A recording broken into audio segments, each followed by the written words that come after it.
Joining me now is a UFC middleweight contender who just knocked out Lyoto Machida in the first round of the UFC Fight Night 119 main event in Sao Paulo, Brazil this past weekend. Please welcome Derek Brunson back to the show. Derek, how's it going?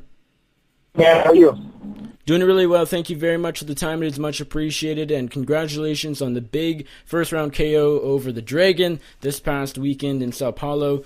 Did the fight play out as expected? I know a lot of people breaking this fight down and talking about it figured, okay, so you probably have the wrestling advantage, and I know a lot of people figured you might return to your wrestling roots despite your recent knockout wins. Did this fight, though, play out? Were you expecting to knock out Lyoto Machida?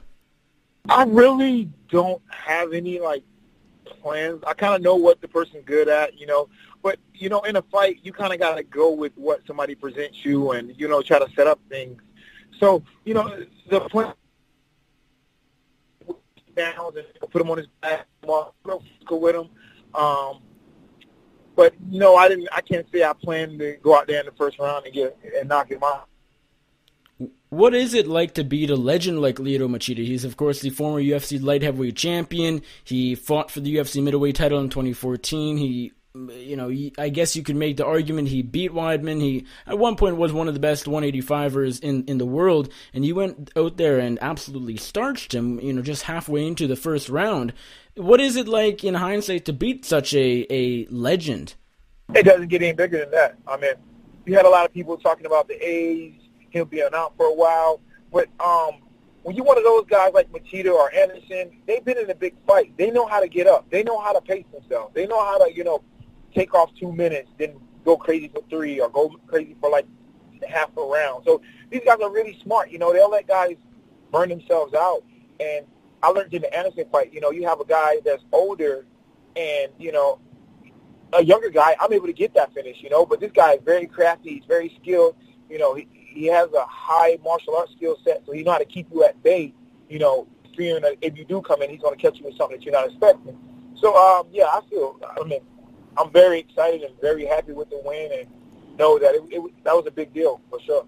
How much realistically does this do for your career? Just because, as you said, he is 39 years old. You mentioned a lot of people were bringing that up, that, okay, maybe, probably for sure, Lyoto Machida is not in his prime. He was coming off the drug suspension. He'd be out for 2.5 years. This wasn't the best Machida, but realistically, how much still do you think this does for your career, rankings-wise, and how much further it moves you up the ladder? Does it move you up, or was it just sort of a name on your record that won't actually do a whole lot because of where he's at in his career? I think it'll do a lot. It's definitely a name on my record. I think guys need to pay a little more attention. I wouldn't say that I wasn't the best Machida. Just like Anderson. Look at Anderson. Okay, I'm a really good wrestler. I'm known for takedowns. You had Yoel Romero, Cyril Mellors. I took him down 3 times in a fight. Pretty easy. He didn't take me down any. Okay, you go on a fight with Anderson.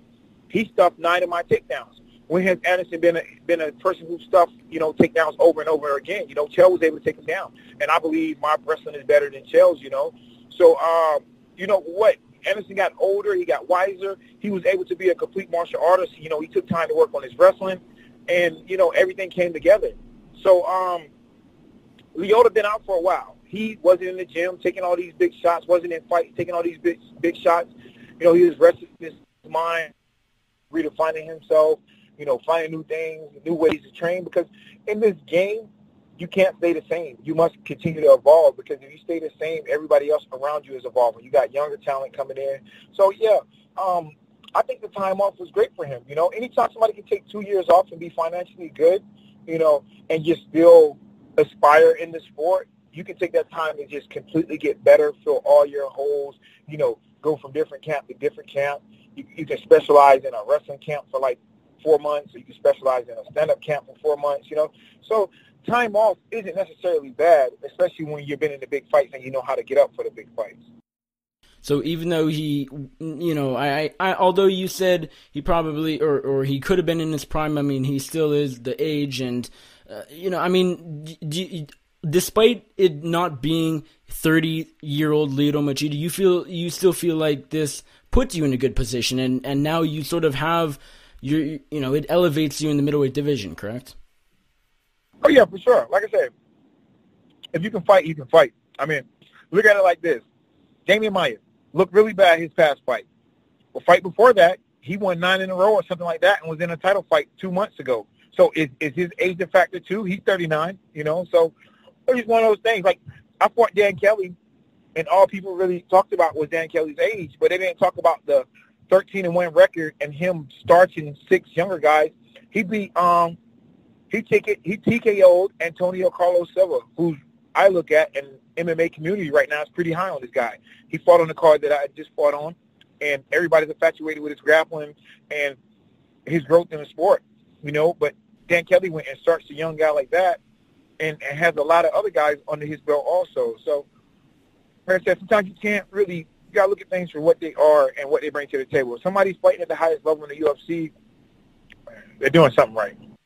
Now, you seem to have a lot of respect for Antonio Carlos Jr., who, as you said, picked up a win on this card as well last week. And would he, if the UFC, I don't think this fight will happen, but if the UFC all of a sudden said, hey, Derek, do you want to fight Antonio Carlos Jr., would you say yes, or are you looking for a bit higher than that? I mean, he's not ranked, but you seem to have more respect than a lot of people.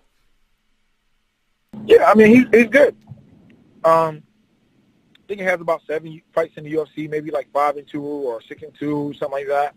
So, no, but I'm looking for these big fights, If there was an instance where I wanted to fight and no one was available, like I know the UFC is, I've been begging Dana White to bring the UFC back to North Carolina.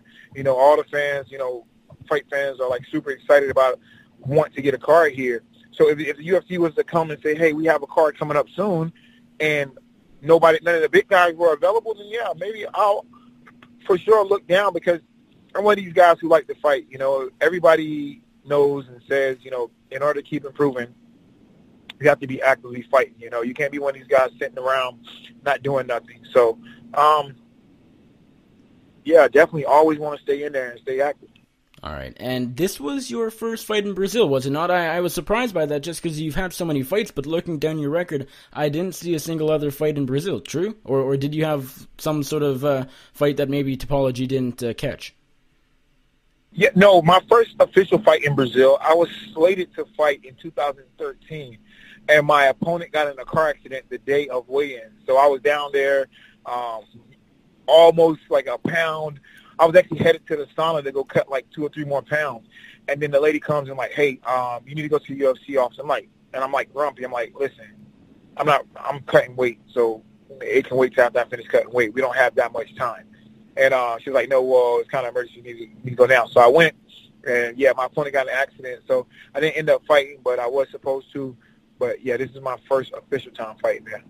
So you've had the fight week experience in Brazil. This was your first fight, so the first time walking out, having the crowd say all these things. What was the experience in general like in Brazil, not just during the fight or in the fight or your walkout, but also fight week, finding supplies for your weight cut, finding food, everything. How was Brazil in general? See, I'm smart. I know when you go into other countries, you can't expect it to be the U.S. It can't have the same type of foods. Stuff's going to be in different labels. So I've been doing a good job of getting most of my cut weight stuff at the weigh-in stuff before I head to another country, I guess I'm kind of experienced now. My last 3 out of 4 fights have been outside the country, Australia, New Zealand, and Brazil. So I guess, that's one of the things, I've been stepping it up, trying to be proactive and handle those things. But the time there was great, man. Fans were awesome. They definitely, booed. They cheered for their guy, of course. They're passionate about their sports. MMA is their number 2 sport. They're passionate about their fighters. But at the end of the day, when it came to open workouts, you have people like so respectful, so happy for you to be there. Can I get a picture? Can I get an autograph? People at the hotel showing up. Can I get a picture? Can I get an autograph?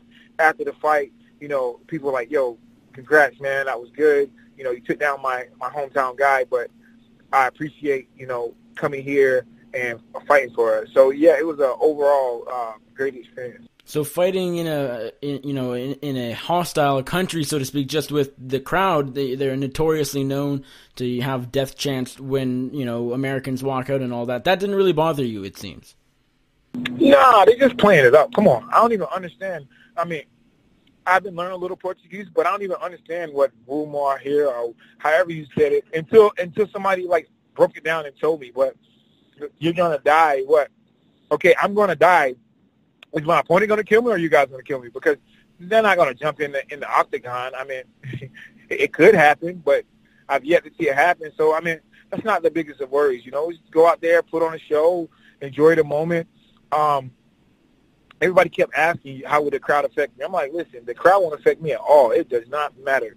Like, the point is, I'm there to do my job. You know, I'm there to fight. Whenever that door closed, I have seen no one, you know, in the UFC of recent history jump over fans coming out the bleachers, jumping over the cage, you know, attacking you, you know, helping Machida out. So, you know, all that stuff does not matter. The only thing that matters is mano a mano, man versus man. Your fellow UFC Sao Paulo main card winner, Colby Covington, he defeated Maia, as you mentioned, in the co-main event just before your win over Machida. He, as you know, I don't know if you saw this live, but if you didn't, I'm sure you've heard about it and seen maybe a replay since. He said a lot of sort of mean things to the crowd, and the crowd, you know, threw garbage at him as he walked out and before. He called Brazil a dump and all of this. Do you feel like, well, firstly, what were your thoughts on that? Do you think Colby, even though, you know, I'm sure you don't care too much, do you think he sort of crossed the line? Yeah, Colby was going. Colby snapped. He went completely nuts. He definitely could have toned it down a bit. I mean, I get it, promoting the fight, talking trash, but I mean, yeah, it's like you coming in someone's face like F you. What do you want them to do? You know, you're exciting a riot, you know. In the U.S., if you do something like that, that's called inciting a riot. So, you know, the cops might come up and, like, pepper spray you, take you to jail. You're like, what are you doing? I was just saying so-and-so. But, you know, it's not in your best interest to do those type of things. You know, try to excite a riot, start on the whole crowd, you know. Be a little smarter than that. Colby must not have been in a fight before, or he grew up like a rich kid or something, never been in a real fight situation, so he felt comfortable doing that. Understanding that, like, if you say and do stuff like that, there could be repercussions. Right, yeah. Do you feel like what Covington said, disrespecting the crowd and insulting the crowd, making them very upset, do you think what he had said sort of affected the way they ended up treating you? Because I feel like maybe they were still rallied up a little bit, and okay, so they see a guy walking out about to fight their Brazilian legend, their, hometown hero in Machida, so they see someone else and they're like, oh, he must just be like Colby Covington, let's boo him even more. Do you feel like what Covington said sort of affected the way the Brazilian fans treated you? No, I don't think so. I think they're smart enough to know, hey, on to the next, it's a new person. We're going to support our guys still. But they definitely showed me a lot of respect, and, it was great. The fans were great. I went and, beat their country hero, knocked him out in good fashion. And, I showed respect to him because, what am I supposed to do? Like, stand over Machida and be like, suck it? The guy helped build the sport. Right. So you definitely have to have respect. He's not a rude guy. So, yeah, there's no need for me to be rude to him. Come out there and just, hey, it's a fight, so it's time to go to work. If I was to state what happened in the past, what he did, then, if I felt like doing that, then that's what I'll do. But, as far as attacking him and saying your country is a dump, I was expecting to see beautiful women, blah, blah, blah, like, it's a bit extra.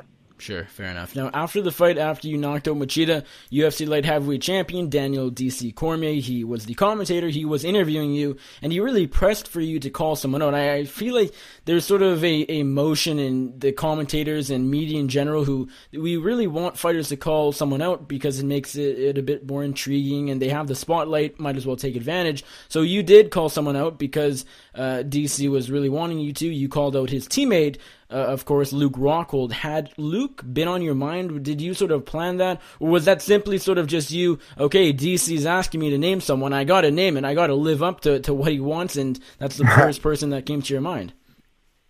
Yeah, that's the first person that made sense to me. I'm trying to set myself on big goals. I'm finding that happy medium, learn how to, not be too crazy, have a good balance. So, I said to myself, hey, who's number one? Cool. Rockhold's number one, minus Whittaker. Whittaker's one, Rockhold's two. So they're going to fight the winner of this fight, Bisping and GSP, is going to fight Whittaker next. And then let's say I fight Rockhold, I beat Rockhold, then I'm next in line for a title shot, you know. If you look out of my last 8 fights, I'm 6-2, and that's including the Anderson fight. So really, if it goes the way that it should have went, 7-1 in my last 8 fights. So, and 7 first-round finishes. I mean, if I had to fight Rockhold and beat Rockhold, you know, 8-1, 8 first-round finishes, say I knocked him out in the first round, that's definitely a title shot worthy, you know. It doesn't get any better than that. Was it at all strange calling out DC's teammate with DC standing a foot away from you? No, not at all. I don't have any feelings, any emotions. He's in my weight class, so, yeah, everybody's fair game. And as far as why you wanted Rockhold, I feel like you sort of explained it, but was it simply just to clarify, you don't have anything against Rockhold, or there's no, other than the fact that he's the highest ranked fighter you've never fought, and it makes sense, of course, he's just below Bisping Whittaker, and Whittaker you fought just a year ago or so. Was the only reason because he's the highest ranked fighter that makes sense? Bingo, yeah, exactly. He's the highest ranked fighter that'd be do the most for my career that I haven't fought. Correct. Looking at the rankings, you moved up over Anderson with this win, which is a bit strange, but it makes sense because that was a bad decision, of course. So you're number 6 right now, I think. Off the top of my head, we have Bisping, Whittaker, Rockhold, I think Romero, then Jacare, and trying to think who. There's someone else, and then you, I think. Do you think the Rockhold fight does happen next? That's who you want. Do you think it does happen? If you have to predict, gun to your head, is that the fight the UFC wants and books? Oh, I think it's a good possibility. You know, it's a good possibility. When you go out and fight and you perform, I mean, it's funny. I remember being an undercard fighter and nobody wanted to watch my fights. You know, saying, "Oh, he's just a wrestler." To like going, getting knockouts and being a little bit reckless. So everybody's like, he's good, but he's reckless. Now, you know, when you you can wrestle and your stand-up's tighter. I mean, you know, that's a good mix, you know. So now we have people talking about potentially winning the belt. You bring up an interesting point. A lot of people have criticized you in the past for leaving your chin up high. I think that's the biggest criticism in your striking game in general. What have you done specifically to work on that, and do you feel like you are improving on keeping your chin tucked to prevent any sort of knockout blows from your opponent from landing? Oh, yeah, I'm definitely working. You know, I have a good Muay Thai coach that I've been working with, and, yeah, we're working on that. We're working on – the thing is, I haven't been fighting – I guess right now I've been fighting a good while now. I've been fighting for like 6 years now. So, yeah, I'm making strides, you know. I'm making strides. You look at this, when I caught Lyoto with the hook, my chin was low, you know, very low to the ground, wasn't exposed, you know. So I clipped him and then I went after him, you know. When you clip somebody, that's what you do. You go get him, finish him. So, yeah, definitely making improvements. Now, of course, at the very top of the 185-pound division, we have Michael Bisping defending his title against former welterweight champion George St-Pierre this weekend in the main event of UFC 217. Do you share the same thoughts on this fight as most people, thinking it's BS? And I gotta imagine more so just because you're in the title picture as well and you're sort of being cheated out of a spot. GSP's jumping you all. Or are you sort of okay with this? What overall are your thoughts on Bisping GSP happening?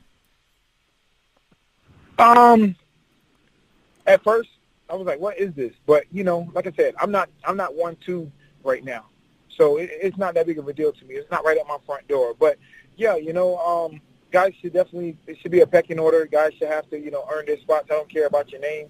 So, who knows? Hopefully, maybe Michael Bisping lose, he retires, falls out the rankings. GSP gets him sent, go to 170, and, yeah, keep it moving. So, yeah, I would definitely like that. Just shore up the weight class, you know, get guys in their rightful spots, right weight class. What do you think does happen after this? I know from what you said you want, I mean, as fast as possible, both guys to leave the division. I think that'll, as you said, clear it up pretty quickly. But firstly, who are you picking, GSP or Bisping, and what do you think happens afterwards? Man, that's a tough fight. I think it's a coin flip, but if I had to pick, maybe I'll take Bisping because he's been been in it. I don't know. You know what? When I said I'll take the Bisping because activity, but activity equals getting taken down, and George is a guy who will take you down, and, you know, so guess what? I'm going to change my picks, what I've been picking. I'm going to go with GSP. Very interesting. GSP, do you think he said contract, you know, it's in his contract. He has to fight Robert Whittaker after this, but the UFC is known to have certain things up their sleeves to, you know, change things up and change plans. Do you think GSP Whittaker does happen next year if GSP walks away the middleweight champion this weekend? Yeah, I think it'll happen. It's not a super. You got a lot of fights in middleweight that would be scary for GSP, considering he's not like super long, he's not like super tall. But I don't think Whittaker would be one on. Whittaker is good, you know. He's good. He's resilient. He's young. He's confident right now. That's the biggest thing in his game. He's not like a super dope wrestler. Not like super dope jiu-jitsu. He has pretty good jiu-jitsu. I think he's like a purple belt. But he's not like, you know, out here slapping up, throwing up crazy submissions. He's just really confident right now, and he's believing in himself. So that takes you a long way, you know. But I don't think he's not really that scary nightmare matchup, you know, opposed to, you know, fighting somebody that, you know, really can. But ideally, for you, GSP beats Bisping, Bisping retires, and GSP moves back down to 170, correct? That'd be perfect. That'd be perfect, yeah. Who is an easier fight for you? If you were to fight GSP tomorrow or Bisping tomorrow, who do you beat the easier? Who do you have the easier fight against? Bisping. I think Bisping for sure. I'm just going off the Tim Kennedy fight. Even the Anderson fight. Anderson was just moving around, being the usual Anderson that he didn't do with me, you know, dropping his hands, showboating, but he was catching Bisping with some clean punches whenever he wanted to. And he hit him with the knee. That was kind of controversial. One time he dropped him with a snap front kick to the face. You know, he kind of like buckled him real big. So, and yeah, like I said, the Tim Kennedy fight when he was able to just grapple him and hold him down and just smother him. So, you know, if I really felt like smothering somebody that day, I think I can do that to Bisping, you know, take him down and just punch on him, beat him up. All right. Well, Derek, thank you very much for the time. It is much appreciated. Quickly, it's Halloween right now. I don't know. By the time people are listening to this, it could be already over. It could be November 1st. But plans for Halloween, your kids are still young enough to go trick-or-treating, right? If I'm not mistaken. Yeah, I'm headed to take my daughter's trick-or-treating right now. So, yeah, we're about to hit up some spots. And, yeah, that's it. Awesome. Thank you for squeezing me in on Halloween night, of course. Really appreciate it. Have fun. And one last question. Jackson Wink, we briefly messaged over Twitter before the Machida fight. You told me you did not train at Jackson's for this fight. You were in North Carolina at home, mostly just because to be able to be with your kids. Any plans to train to go back to Albuquerque for your next camp, or is that sort of play by ear? I want to try to get out there like pretty much now for like a week or two, you know. I can't stay out there for like 4 to 6 weeks. You know, I have a really good situation back at home. I have good guys to train with also. But you can't, I love Greg's knowledge, you know, so I definitely want to be around that, pick his ear, see what new tools he has for me, and just kind of like, you know, get him to assess me and break me down and give me some things to work on, head home with. Excellent. Well, Derek, thank you again for the time. It's much appreciated. Congratulations again on the win. Before I let you go, let my audience know where they can find you on social media, and if there's anybody you would like to thank or give a shout-out to, the floor is yours. You can find me on social media, on Instagram at Derek Brunson, on Twitter at Derek Brunson, and also on Facebook at Derek Brunson. And, yeah, that's it. Stay tuned.